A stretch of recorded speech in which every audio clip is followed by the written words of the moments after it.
Hey, everybody. Welcome to this conference hosted by MS Focus, the Multiple Sclerosis Foundation. I'm your host, Deborah Foreman, the Educational Programs Coordinator, and I'm joined today by Cherie Binns, who for the next hour is going to answer all of your MS-related symptom management questions. Now I'd like to introduce her. Cherie has been a registered nurse since 1973, and in 1994, she was diagnosed with MS and received her MSCN certification 9 years later. For the past 15 years, Cherie has operated a home-based patient advocacy business, helping people identify the questions to be asked of their healthcare team. She serves as a member of the MS Lived Experience Advisory Panel, and we're thankful that she's also the patient healthcare liaison for our organization. We're pleased to have her join us today. And Cherie, thank you for being with us. I'm going to go ahead and turn it over to you as soon as I explain to everybody how to ask questions. I'm sure most of you have been with us before, but I'd like to give a little refresher, especially for new people. If you have a question or a comment, you can ask it using our Q&A button in the app. That also allows you to send your question anonymously if you choose. We're going to ask everybody to keep your questions only in the Q&A and not to use the chat area if possible. We're going to save that for the Facebook people. And if you want to do it on your phone, you can just hit *9. That'll get you to ask a question also. And then I can unmute you for that. So, Cherie, let's see. Let's start. Let's see if we have any questions at all. And we do. Let's see. What is the latest news on tolibrit? Tolebrutinib.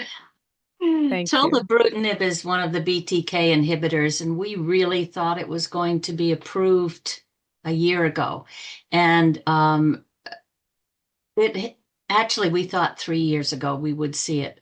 That particular class of drugs, the BTK inhibitors, really seem to be putting some people at risk for liver injury. So they're basically ruling it out for people who've had hepatitis or are maybe have liver damage from exposure to chemicals or long-term alcohol use or things like that. Um, so many of our medications are also processed through the liver. And if you're on medications that are processed through the liver, you'll need a conversation with your doctor about whether or not the BTK inhibitors are an appropriate treatment for you. They will be taken once or twice daily orally. Um, Tolebrutinib, we have found it will not be available for people with relapsing MS.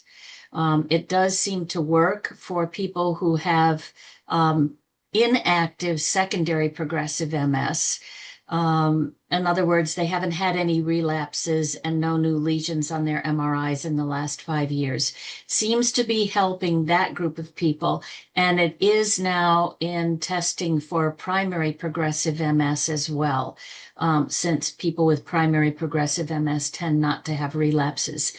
Or even for the most part, new disease activity. It's just a regular progression. The FDA is supposed to be meeting December 23rd, and that either 23rd or 28th, I'm not sure which, but that is the day that this will be brought up again. So it's possible that it will be approved for inactive secondary progressive MS, not primary progressive, not relapsing forms of MS, by the end of this month. And if that's the case, it'll probably be a month or two before it's available to be prescribed. There is another BTK inhibitor that is currently in clinical trials and showing a little bit more promise for relapsing forms of MS, but that's going to be probably realistically another year and a half to 2 years before we see that coming to market. Thank you. Shelley sent in a couple little notes and trying to put it all together. I know that she's on pregabalin, Uh, 75 milligrams twice a day. And I think she meant to say her neuropathy is stable. She said to continue on my neuropathy is still a bother to me during the day. If I take more than she feels dizzy. Any suggestions?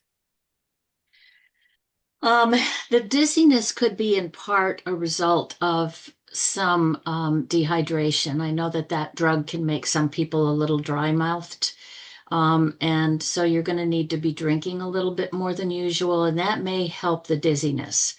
But it does have an impact on your level of alertness. So I would certainly avoid when you're taking a little bit more for that pain. I would certainly avoid operating a car, um, or doing anything that might put you at risk for injury. Dr.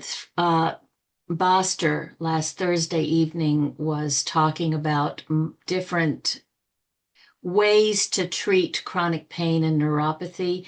And I think we kind of get into this, um, we get into this rut where we're looking only at drugs like what you mentioned, or gabapentin, or maybe a nortriptyline or tricyclic antidepressant like that, that seems to help that neuropathic pain. But he did mention that we've got more than 30 different medications that we can pull out of the hat for that sort of thing. Those are just the sort of frontline meds. So if this isn't really addressing your pain to the degree you feel that you need it to be, it certainly is helpful to open the conversation again with your doctor, maybe even get a referral to a pain clinic. So Okay. they may be looking at things like pain pumps, very similar like to a baclofen pump, and medication can be regulated through the pain pump that way and directed directly into the spinal cord where it does help things like that, neuropathy in your feet. Thank you. And Anne, I believe, is saying, what constitutes being told you have relapse remitting if now that you have, SPS, secondary yeah, I progressive don't MS. know. Yeah, but 85% of us start out with a relapsing form of MS. So we're diagnosed with, they're now designating it RMS, relapsing MS, rather than relapsing remitting MS. Um, Relapsing remitting MS, untreated, in about 10 to 15 years, will automatically transition in more than half of people who have MS to a secondary progressive form. The secondary means you start out relapsing, and secondarily, you get to a progressive form of the disease. Many of us do that even if we are being treated. But that is generally with the older first line medicines, the injectables, things like Avonex, Betaseron, Copaxone, those sorts of things. Those people on those drugs, or even on drugs like Aubagio or Tecfidera, could transition to a secondary progressive form. But that often will show as well on MRIs with some changes, and it will certainly show up with maybe some loss of function, whether it be lower extremity function or dexterity, things like that. Many doctors have hesitated to give us a secondary progressive diagnosis because technically there is nothing available to treat secondary progressive MS currently. Um, Mayzent was looking like it was going to be approved for secondary progressive MS, but it is for relapsing forms. It did seem to help secondary progressive MS, in many patients that did have that form of MS in the clinical trials. But I think we often don't get that label of secondary progressive MS because the doctors don't want to diminish the possibility that something that could help you could be not prescribed for you because of that label. So, I think most people now that are getting on particularly one of the higher efficacy medications like the B cell depleters, are just not transitioning to secondary progressive MS. So that's Thank you. why you don't get the label. Wonderful. Okay, so Karen is asking, since October, she's had about 6 days when she newly experienced tingling in her mid back with no pain, on Kesimpta with no new MRI activity and new symptoms except this one over the last 5 years. First and only thoracic MRI on November 10th shows no lesions. What do you think this is? Might the radiologist have missed MS in my thoracic spine? Um, Not likely. Um, Oftentimes, particularly as we age, we can have transient things like that going on, that tingling or maybe a decrease in sensation. And I think part of that is um, because as we age, we as women particularly tend to lose a little bone density. Those of us that have MS and have had steroids in the past have a greater possibility of doing that. And what happens when we lose that bone density is that our vertebrae compress against each other and they sort of squish in on the spinal cord, and that can cause some of that decreased sensation. So I think if you have not had a DEX scan or bone density scan, in the last couple of years, I might talk to your primary care doc about ordering one for you. If you're over the age of 50, particularly, and if you've been on steroids, the bone density might give you some answers if the MRI didn't. Thank you. Someone's saying that they're highly claustrophobic. It took about a year to get a sedated MRI, and their neurologist will not order another one due to risk factors. No hospitals in her area or his area do conscious sedation. They say, I've tried all the pills for relaxation. How do I know if the medication is working without the MRI? The MRI is a pretty essential tool, and um, the the hospitals don't do the sedation. Your neurologist has to order that sedation for you for the MRI. So for some people, it might be that they give you some Ativan or some Valium or something like that before you go into the MRI. If you're taking something like that, you probably want to bring somebody with you to drive you home. Um, Generally, you'll take it about a half hour before your MRI appointment so that it's fully working when they get you into the MRI. And then in many cases, particularly if you've got the headset on with some relaxing music, you'll drift off to sleep and stay pretty still during the MRI. But it's not something the hospital does. The hospital does not do a sedated MRI. Your doctor has to order that. Hmm. uh, that's um, an interesting answer. I And like that. we also don't really get a good quality picture with open MRI in MS. You really need to be in that closed MRI. So if it's really that bad, I would have a conversation. If your neurologist isn't open to it, talk to your primary care doc. They may help you with that as well. Sherry, is the open MRI as good as a regular MRI for other things, or is it's really not Not as good? generally. I mean, if you've got something, if if you're doing an abdominal MRI, maybe you're looking, or maybe even for some women who are being screened for breast cancer, a mammogram might show a density that isn't clarified maybe with an ultrasound, and so they'll do an MRI to pick up masses that might have fluid in them, because the MRI is picking up fluid. Those are the white spots that you kind of see on an MRI. Hmm. Um, and I would think that that might be helpful.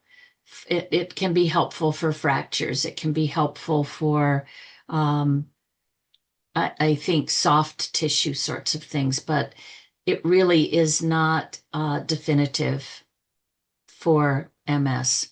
It doesn't pick up the nuances that we really need to see. Mm, thank you. Anne's asking what your thoughts are about people over 65 discontinuing their DMTs.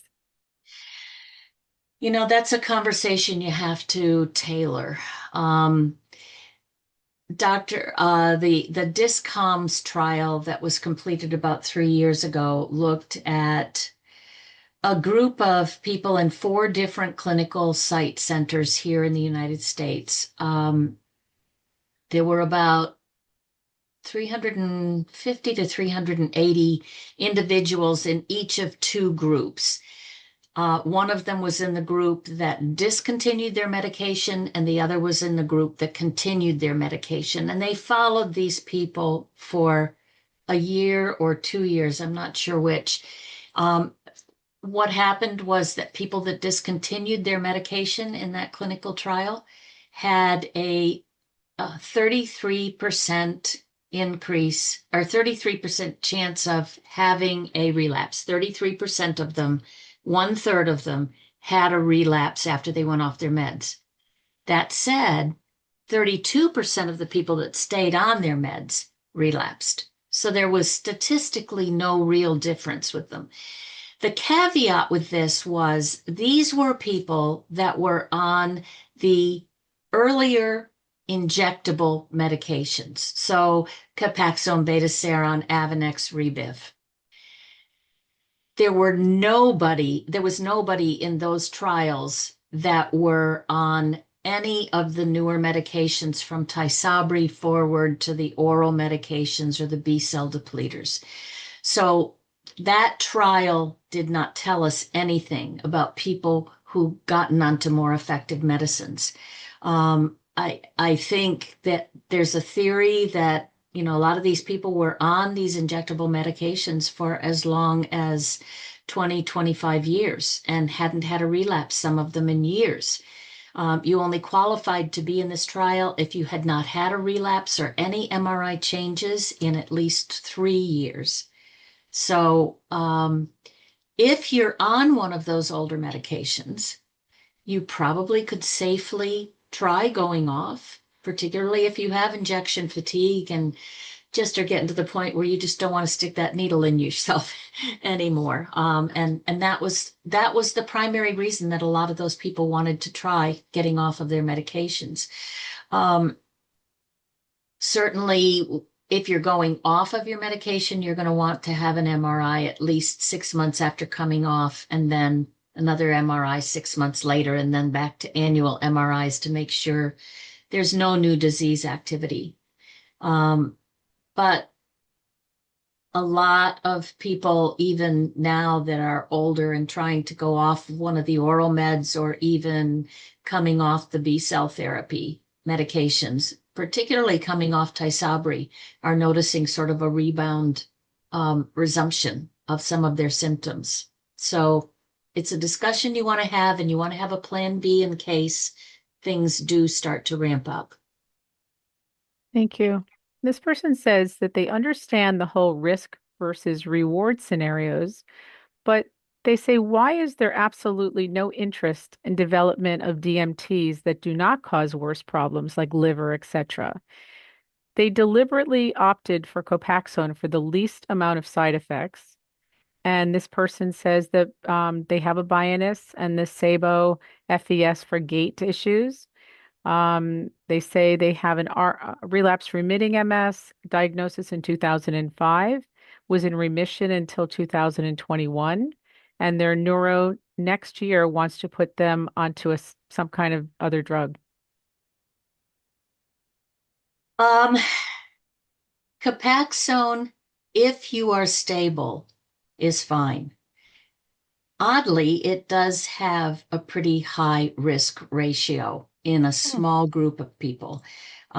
It's an immediate, they call it an immediate injection reaction. Um, and oftentimes not oftentimes, but within the first 20 minutes to an hour after your injection of Copaxone, in some people, it feels like you're having a heart attack, and you're not. You can get very short of breath. It can be difficult to get a deep breath. You can have chest pain. You can have maybe some itching. It feels like you're allergic to it. People can have that response once and never have it again. You're not allergic to Copaxone when that happens. And I know several people that say that it was so profound that they would not take another injection if you paid them to. But Mm. people that do resume that often have no further problem with it. It is not a particularly effective drug if you do have an active form of MS. I can honestly say that in my, let's see, I went on my first DMT in 2001. And I was on Avonex, and then a couple of years later, I went on to Rebif, and I was on that for several years. Tried low dose naltrexone, LDN, tried Tecfidera. I was on Cytoxin infusions for a while, then back to Rebif for a little while. And I had problems with all of those as far as side effects were concerned. Particularly with the interferons, I was having a lot of liver problems. However, when I went on to Rituxan, which is sort of a precursor to the development of Ocrevus, very, very similar drugs, um, I wasn't noticing like a real profound impact on my MS symptoms for a little over a year, maybe 3 or 4 infusions at 6-month intervals before I realized I'm I'm stable for the first time in a really long time Mm. and not having any side effects. Um, that class of drugs literally has been the easiest medications that I've been on ever over the last 20 plus years.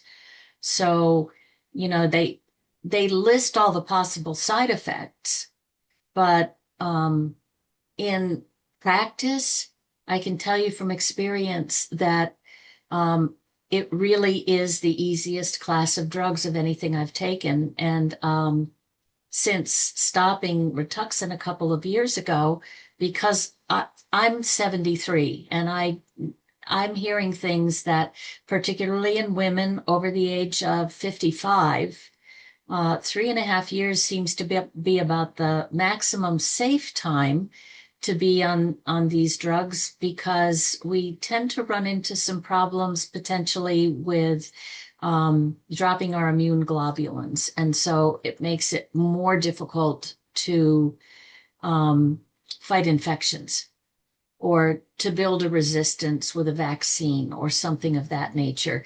And my labs were a little on the low side, so I opted to come off of Rituxan after 10 years on it. And it took about a year for my B cells to repopulate.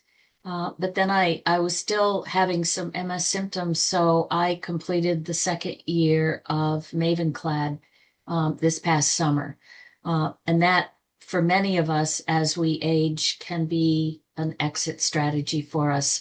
There's enough information right now that the Mavenclad does have plenty of data for 15 years worth of data that it really is knocked down any new disease activity in over 90% of the people that complete the first 2 years of that. Mm. So we really are, yeah, we're listing drugs that have side effects, but in actuality, most of those drugs don't really have particular side effects. The worst side effects are the injectable interferons for liver. Thank you. We have an attendee who's asking if they should be concerned with low LGG levels.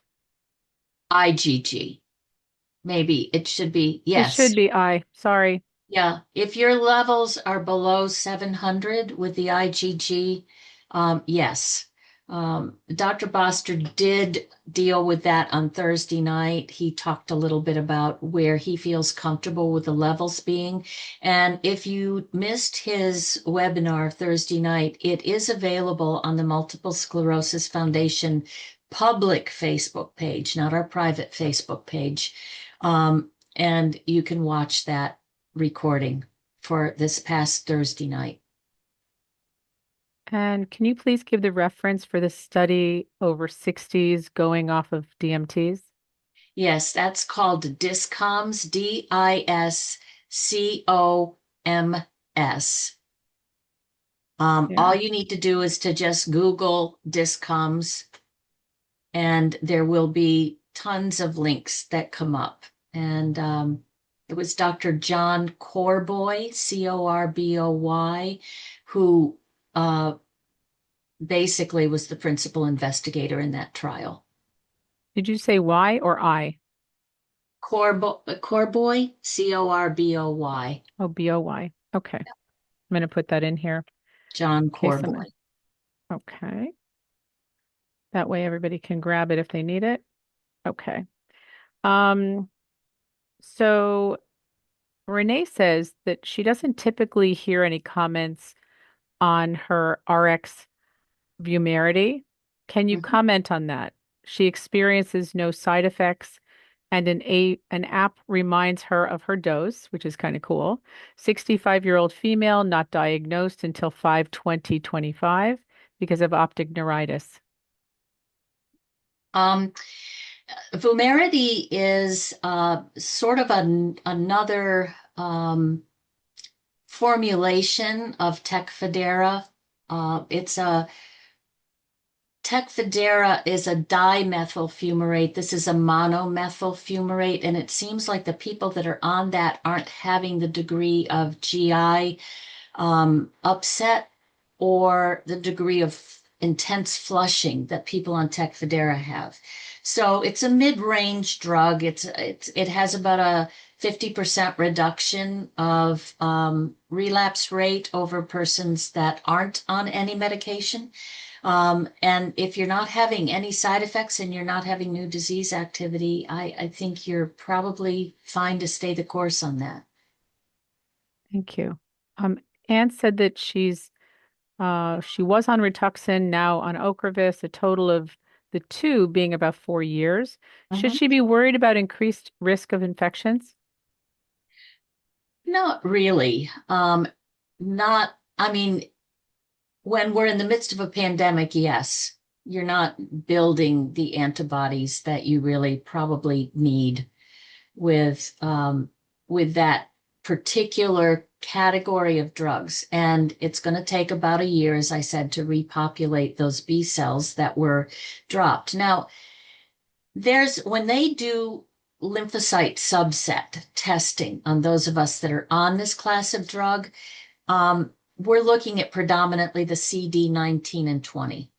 There are over 80 of these, and these drugs only affect one or two of them. So they're not taking away your ability to fight infection. That particular B cell that we're looking at, the B and T cell, the CD19 and 20, um, fights a specific um, component that attacks our central nervous system and causes inflammation, which can cause damage in the central nervous system. You generally can fight other infections pretty well. That said, even today, now that I've been off of that class of drugs since June of 23, um, I still wear a mask when I'm out when I go to church, when I go grocery shopping, anything like that. When I'm around a crowd of people that I don't know where they've been or what they're dealing with, I'm masked, partly because of my age and partly because I think it's the smart thing to do. So, don't forget some of the lessons we learned during that 5 years of dealing with a virus that was running rampant. Um, Protect yourself. And if you need some fun masks, I made over 11,000 over the course of the pandemic, and they're They're wonderful. They're a high quality cotton that's washable and reusable, and they've got adjustable ear loops and nose wires, and they have basically the shape of an N95, so they cover the whole face. If you want one, email me, Cherie. My name is spelled on the screen, Cherie at msfocus.org, and give me a mailing address and I'll pop some in the mail to you. And if there's a specific color that you want, let me know. Color pattern. I've got Harry Potter still. Um, I've got lobsters and beach chairs and all kinds of fun stuff. So, it, you know, be nice to yourself, make a statement, protect yourself. I can assure all of you that her masks are wonderful because she gifted all of us at the foundation masks during COVID. And in particular, if you had a favorite color, like mine is pink, she made sure to get me some that were pink. So they fit wonderfully and they're just beautiful. And they work. I mean, they work for us. So yeah, you're right. I see a lot of people with masks on still at different places. So, yeah, and I'm sure not everybody has MS. I think there's just some smart people that they're going into lots of areas where they don't know who's there and again, what they have and what they're not paying attention to. And they wear their masks. They feel safer. So, Again, some of them may be protecting family members who are at risk. right. So judge not and protect. Yeah. Actually, I see a lot of people at when I'm driving to work that are waiting for buses. Smart. They're getting on buses and they're wearing their masks when they're Yeah, getting public on. transit, airplanes, buses, subways, Yeah. trains, anything like that. It's wise to do that. Mm-hmm. Let's see here. Somebody, an anonymous attendee is saying thank you to you. Oh. And Karen's saying, if I may, what is the method of action for Mavenclad? Mavenclad, also known as cladribine, does suppress the immune system so that it cannot attack itself. It was also a drug that came to us from the oncology arena, the cancer treatment arena, because a lot of cancers are the body attacking itself. Um, and so what it does is it sort of resets the immune system. And it seems to do that for at least 10 years. And in some cases, we're seeing that played out for 15, because we've got 15 years of data right now on that. And if the immune system is stopped from attacking itself, then you basically halt the action of the MS. It doesn't necessarily take away the damage that's already been done. Um, I've had times in my life where after going on to a different disease modifying therapy, I have noticed that some of my symptoms are getting better. And I think part of that is because inflammation's getting knocked down. And I feel better because I don't have that inflammation. So I'm moving more. I'm maybe eating better. I'm maybe cooking more whole, healthy foods. It's not just the medication. Some of it is the sense of well-being that sort of encourages us to change our lifestyle, be less sedentary, that sort of thing. But it's not just medication. I think the lifestyle changes need to go with it, but the Mavenclad does reset the immune system. Wonderful. We don't have any questions. Do you have anything that you'd like to bring up? Let's see. I see that there are three in the chat. Nope. They're I wrote Dr.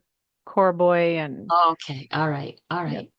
And Um, M. Jones, by the way, said something about that they hate injections. Of course, everyone does, but they ice the area and they use alcohol swabs. So, yeah, icing the area is actually icing kind of numbs the area. But what I find is, particularly when I was on Rebif, which seemed to be a little bit more uncomfortable injecting than Avonex was, is that if I warmed the area Mm. and I kind of brought the medication more towards body temperature, like I tuck that syringe under my arm or even under my boob to kind of warm it, bring it to body temperature. You don't want to run it under warm water or put it on a heating pad or anything like that. The closer it gets to your body temperature, the less it hurts. Rebiff particularly has a very low pH, which means it's very acidic. The pH, normal pH, neutral pH is around 7, and rebiff at refrigerated temperature is about 2.9. If it comes up to body temperature, it's around 3.6. So it's less acidic when you bring it to body temperature, and it doesn't hurt as much. So what I used to do when I was on those injectables that kind of hurt was I would bring it up to body temperature. I'd tuck it into the waistband of my jeans so that my body would warm it for 15, 20 minutes at least before I injected it. And no, the cap doesn't come off, and no, you don't stick yourself. Um, and then I would actually warm the injection site area with a warm face cloth. And that brings the Mm. blood to the area where you're injecting it so that the blood flow is increased and it takes the medicine out to where it needs to be. And you tend to get less redness around the injection site and less of a little lump underneath if you warm the injection site rather than icing it. You just brought back memories to me when you said under your arm. After I had chemo years ago, each day, the day after each chemo, I had to go in for a shot. And I haven't thought of this in 9, 10 years, but the nurse used to come with the shot that had to be refrigerated under her arm. And while she was talking to me, it would sit under her arm, and I always thought that was hysterical. But you're the first person to ever bring that up, and I guess it makes it easier, right? It's Well, better. we were taught in nursing school way back in the dark ages of the 1970s that it would be helpful to put those refrigerated medications on a warmed face cloth on Oh, your administration tray. So, you know, we didn't put it under our arms and then take it in and onto give your it to a arms. patient. But Yeah. we did have a warmed face cloth and that we would lay the refrigerated medicines on. Even if it was a vial that we had to draw up the medication from and we had to take the Mhm. vial into the patient's room, we put the vial onto that warmed face cloth and sort of wrap it in the face cloth so that it would be warming the medication just a little bit. Easier under the armpit, I say. I like that one better. So, this person says, sorry, I have one more. I've spent most of my life getting my immune system to be very strong. I am a disabled vet and I don't take flu vaccine, and yet I've not caught the flu, yet I've not caught the flu shot or colds. Suffice to say, did I maybe open myself to MS? During COVID, I didn't catch it until I stupidly went to an event and took off my mask and Google's for vanity. Mask and goggles. Uh, Google's. At least you, Google's, yeah, Google's for Google's. vanity. Didn't know what that meant, but I thought it was cute. Um, Yeah. I MS means that we have an overactive immune system. Anything that says boosts your immune system, a person with MS should not be taking. It will likely make your MS worse. If you're over boosting your immune system with um, things that have multiple components to them, immune boosting components, you may be playing Russian roulette, particularly if your MS is not well managed. So, did you cause your MS by boosting your immune system? Probably not. If you had a propensity to have MS or you had MS in the making already, it might have been a trigger for your first event. So don't take anything that says boosts immune system. Thank you. For people that weren't here at the very beginning to hear my little speech, if you could kindly keep your questions in the Q&A area versus the chat area, it's going to be answered much quicker than if you wait for me to get to the other section also. So, anyway, I am going to take the last one that's there, but in the future, please put all your questions in the Q&A. Are there any increased cancer risks with Mavenclad? This person's brother died of leukemia. Um, Dr. Boster was asked that question Thursday night, and his answer was not that he knew of. I have been following the research on Mavenclad since about 2005. It was used under the name Campath, Campath, in Europe for many, many years before it started being studied here in the United States. Um, and we were hearing that there might be an increase in cancers with it. That just hasn't been in anything that I have seen in the research. Um, so can people with MS develop things like chronic myelogenous leukemia or non-Hodgkin's lymphoma or multiple myeloma? Of course we can. We're human. It's not because of the MS or because of the medications we take. It's because of our humanity and our particular individual genetic makeup. But it has not been found to be really tied to any cancers like leukemia. Okay. And Anne would like to know what are your thoughts on, I'm sorry, on Bivimini versus Briumvi, Ocrevus? Briumvi versus Ocrevus. Um, they're they're very, very similar to each other. Um, Ocrevus has a little bit of flexibility if you are steroid sensitive. Many of our prescribers are now, we've used it long enough to know that the steroids aren't necessarily the only way to go for a pre-med, and they'll let you pre-medicate with other medications. Whereas Briumvi is still pretty strong about doing a steroid pre-med. So if you're a woman over the age of 50, where you've got this greater possibility of um, osteoporosis with steroid use, um, it may be that that might not be the best drug for you just because of the steroid use. Briumvi is given over an hour instead of over about 3 or 4 hours as Ocrevus is. So basically, they're very similar drugs. It's just that the test was done or the clinical trials were done in a different way than the clinical trials for Ocrevus were. So they have the same mechanism of action.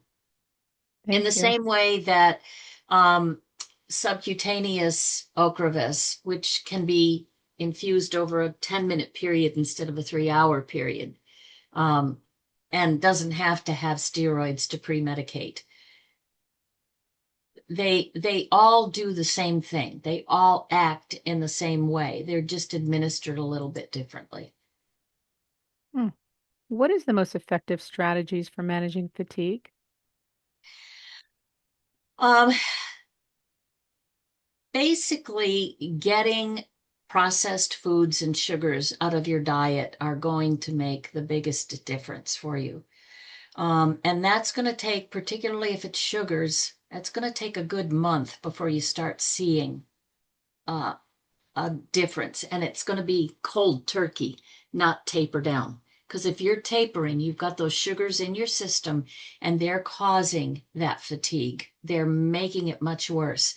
It took me about five, 5 or 6 weeks of, hardcore, absolute refusal to put anything that had sugars in it other than what comes naturally in foods like an apple or an orange or something of that nature.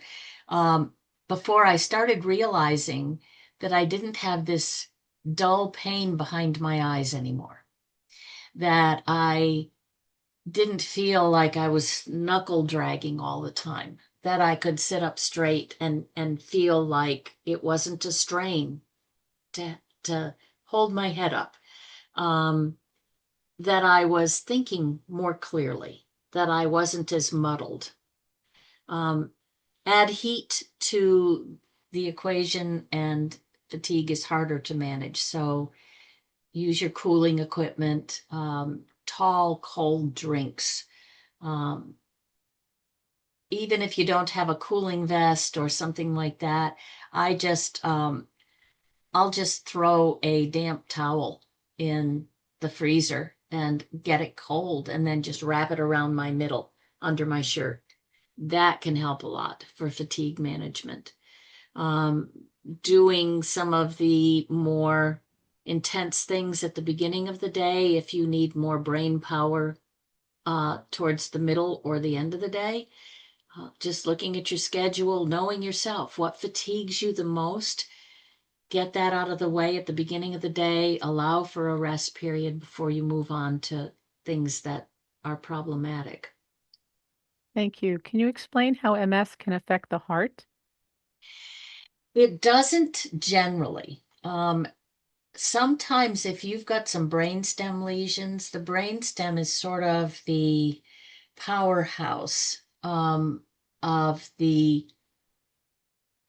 body's it's the engine room for the body in a sense. So it controls things like heart function, lung function. And if you've got brainstem lesions, there may be some problems with that. You could have problems where your blood pressure is just not controllable, those sorts of things. But again, that's rare. We see it, but we don't see it often. Thank you. And someone is saying they'd like to make sure about immune boosting. Are you saying not to take the flu shot? No, no, no, that doesn't boost your immune system. It modifies your immune system to recognize what flu looks like and fight it off. I'm Mm, talking about supplements that you take that boost your immune system.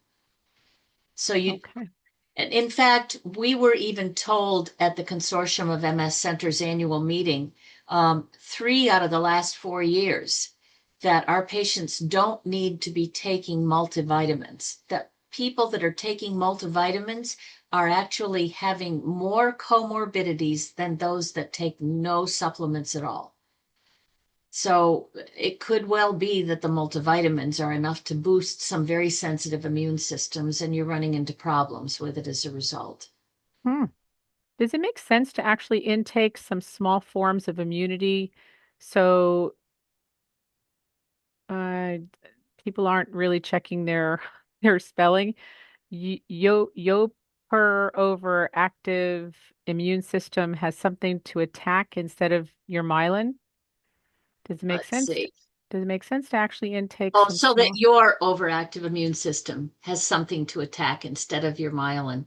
Um, I I don't see that as being uh, a plan that's helpful. No.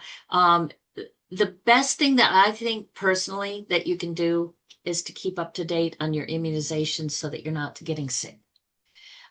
Keep those comorbidities, the hypertension, the diabetes, um, the thyroid disease under control so that they're not making you sick and putting stress on your immune system. So most of us with MS have at least one or two other conditions that we're living with as well, and we need to keep those under control as well as the MS because uncontrolled MS can make other conditions worse. Um, Uncontrolled hypertension or diabetes can make MS worse. Uncontrolled hypothyroidism can make your MS symptoms seem more pronounced. I'm not saying it makes the MS worse, but certainly the symptoms can seem more pronounced. So it's important to treat the whole person. Thank you. Tanisha is asking, how do you change your shopping habits? Um, I actually have been doing my shopping almost solely online now. My local grocery store has a delivery service. So I just go online, I make a list of what I need. My list is almost the same every time I go shopping. Um, and I just don't add baked goods. I don't add ice cream. I rarely even add bread. I mean, I think we go through a loaf of whole wheat bread during the summertime. We might go through a whole loaf in a week and a half. And during the winter, maybe a loaf will take us 2 or 3 weeks to go through. It's your white breads, particularly things like Wonder and Sunbeam. They are total processed foods, and they're some of the worst stuff you can possibly eat for your body. Hmm. So, My husband's been making his own bread, and it's amazing how few ingredients go in and how easy it is to make your own bread if you wanted to. yeah, There's only a couple ingredients. It's amazing. right. Anyway, what did you replace sugar with in your recipes? Um, I I don't use a lot of sugar. Like if a recipe calls for, I've got this one bread that I make that called for 3/4 of a cup of sugar. And instead, I'll put half a cup of honey or maple syrup in because they're natural sugars. So you can have the honey and the maple syrup because they're natural sugars.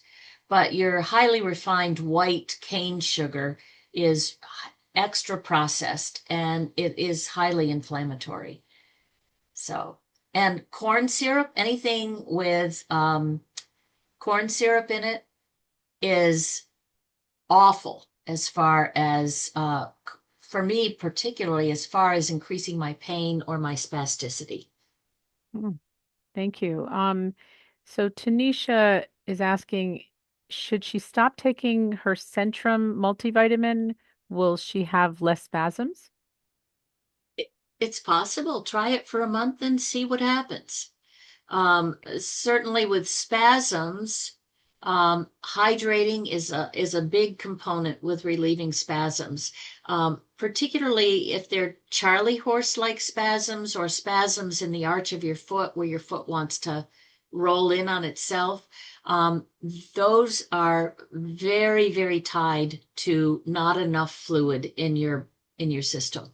So increase the water or seltzer or juices, not sodas, I would say anything. Eat diet sodas, even the aspartame in diet sodas for some people really, really trigger spasms. So the sugar and the aspartame are both problems as far as um, inflammatory responses for many of us. Thank you. Renee would like you to discuss peripheral neuropathy and MS. Peripheral neuropathy is not related to MS, it's related to other conditions. The Hmm, neuropathy that people in MS have is central neuropathy. It's caused by peripheral neuropathy is caused by peripheral things such as circulation. Um, a central neuropathy is caused by nerve damage in the central nervous system that's tied to nerves being impacted. And so they're treated very differently. Many hmm. people that have foot pain think that they've got uh, peripheral neuropathy when with MS, and in the absence, particularly of cardiovascular disease or diabetes, it may be a central neuropathy and not a peripheral neuropathy. So, again, if you can't get that pain under control, it warrants another conversation with your doctor and another, if need be, until you get the the care that you need to address that pain and really get it under control. Thank you. Does it make sense to actually intake some small forms of immunity so your overactive immune system has someone or something to attack instead of your myelin? No, No. Okay. no. Please don't play with fire. Okay. Do you have a favorite tool for mobility or aid, like jar opener tool or pick up items off floor, tool to help getting dressed, etc.? I use a lot of different things. I'm one of these people that has a chronic itchy back, and of course I can't reach it to put lotion on, so I use a long-handled lotion applicator that they're like maybe $9 on Amazon. Um, and they're washable, so they don't just get all gooped up. Um, let's see. I started using a shoehorn to get my heel into my shoe. My husband's got a long-handled shoehorn that he always uses, and I tried it not too long ago, and I thought, where has this been all my life? So I like that. And then, oh gosh, 20 years ago, I think it was Teva Pharmaceuticals was handing out jar openers, and it was a handled plastic thing, so it has a a jar lid like this size and then one like this size below it and one like this size below it. And it's hands that you can kind of work around, and you've got that handle to crank it. You don't have to do like a gripper. And that works to get just about anything Wow, open. So yeah, there are grippers, there are shoe horns, there are lotion applicators. So if you can't quite reach it, those are good things to use. wonderful. Um, let's see. Lori's asking, is vitamin D3 okay as a supplement? Most of us with MS do have low levels of vitamin D. Your doctor should be checking your vitamin D levels at least once or twice a year, and prescribing D3 for you based on that. If you're taking D3, you should be having those levels checked. D3 can actually cause turning a light on here, it's getting a little dark where I am. Let's see if I could adjust this a little bit. Um, D3 can actually be toxic if you're getting too much. And that toxicity can look like one of two things. It can look like gastroenteritis, so you could be having chronic diarrhea with it. Um, you could even be having some nausea with it. Uh, and the other thing is that it often looks like an MS relapse. Your symptoms are going to be getting worse. So you want to keep many doctors have been keeping our D levels somewhere in the vicinity of 50 to 75. Normal range is 30 to 100. And at the Consortium of MS Centers annual meeting this past May, they said to us that they had done um, a huge literature search, multinational literature search on vitamin D supplementation in people with MS. And there were hundreds and hundreds of research articles that they looked at. And they said, we couldn't believe what we were seeing. It doesn't seem to have the impact on MS that we thought it was going to have. So we think that it's reasonable to keep those levels of vitamin D in your system at between 35 and 50. You don't have to go above 50 because you don't want to risk the chance of worsening the MS by overdosing. So if your vitamin D level is low, if it's below 30, you do need to supplement it. Um, and when you do supplement it, have it tested again 3 to 6 months later. If the levels have come up to above 35, but below 50, you should be fine to stay at that dosage. Most of us are on between 2 and 5,000 units a day if our levels are low. Mine is maintaining very nicely at around 50, Hmm. 55 on 5,000 units 3 times a week. So Monday, Wednesday, and Friday, I just pop a 5,000 unit capsule into my meds in the morning.